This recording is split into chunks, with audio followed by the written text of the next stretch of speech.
We need to farm in our own country, in our own land, and we need to fish in our own waters, and we are entitled to do that. This is our country, these are our waters, and we want them back.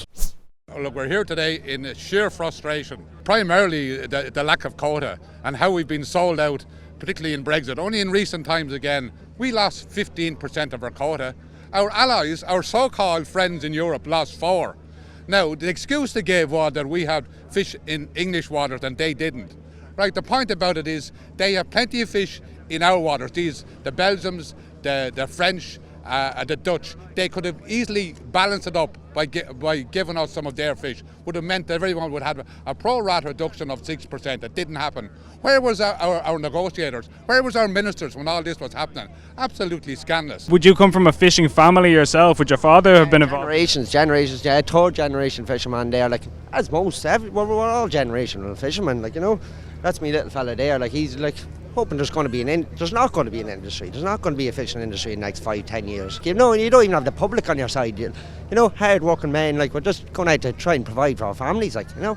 Well, we got brushed aside, like, you know, like I think with the farmers and that, like, most people see farmers, like, you know, they're around the communities. We're on the outskirts of Ireland, like, you know, nobody sees us, like, you know what I mean, like, we're hidden, like, you know, so the government could just give us crumbs and just keep us quiet on the side. Nobody was seeing us dwindle, like, you know. I don't think there is European solidarity. I think it is dominated by the stronger countries, Germany and France.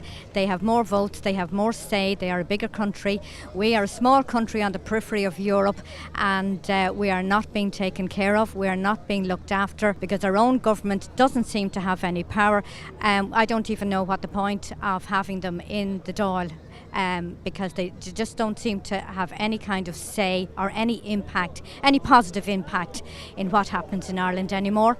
So who are we being governed by? Is it by unelected dictats in Europe?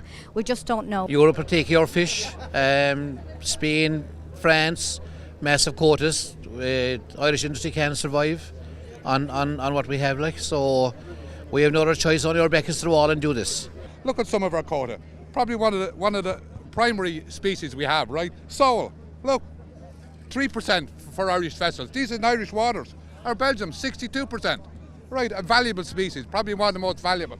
And also, look at monkfish here, right? Monkfish, another valuable species.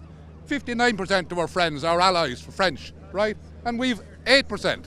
Like, how can we tolerate that? CFP is dead and buried, should be gone. And let's talk about dividing up and giving more credence to the country that's beside the resource. In other words, if you're living beside the south coast of Ireland, you want the quota there. You don't want people steaming from Zeebrugge and Ostend in Belgium and the north of Spain, fishing off the Irish coast. And we looking out here with our tongues hanging out with no quota. So we want to get our ministers behind it and use the word no. They forgot to use the word no here.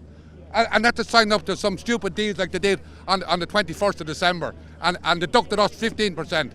While our allies lost 4%. Cannot be tolerated. What do you think the role of the EU is in all of this?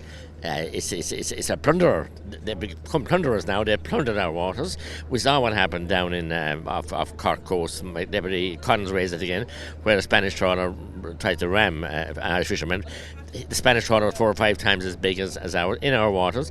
Michael Collins contacted the Taoiseach's office, contacted the Navy. It was that night before a boat came to their assistance. So we seem to have thrown in the towel.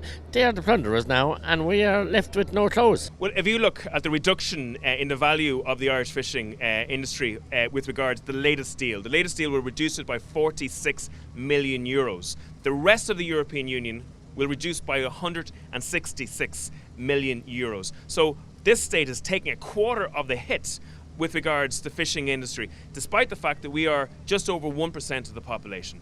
It's absolutely bananas. And to be honest, unfortunately, we have a political establishment that seeks to be the best boy in the class when it comes to the European Union.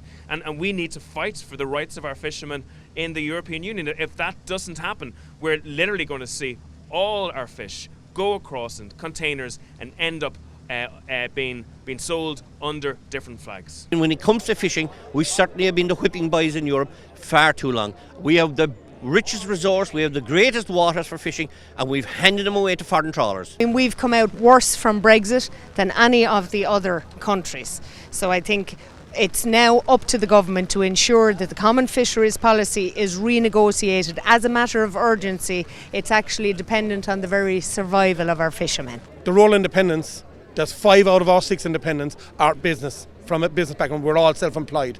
All these people today are self-employed. All the people that are marching, whether it is farmers, whether it is fisheries, whether it is SMEs, they're all self-employed, and the government are getting it all wrong.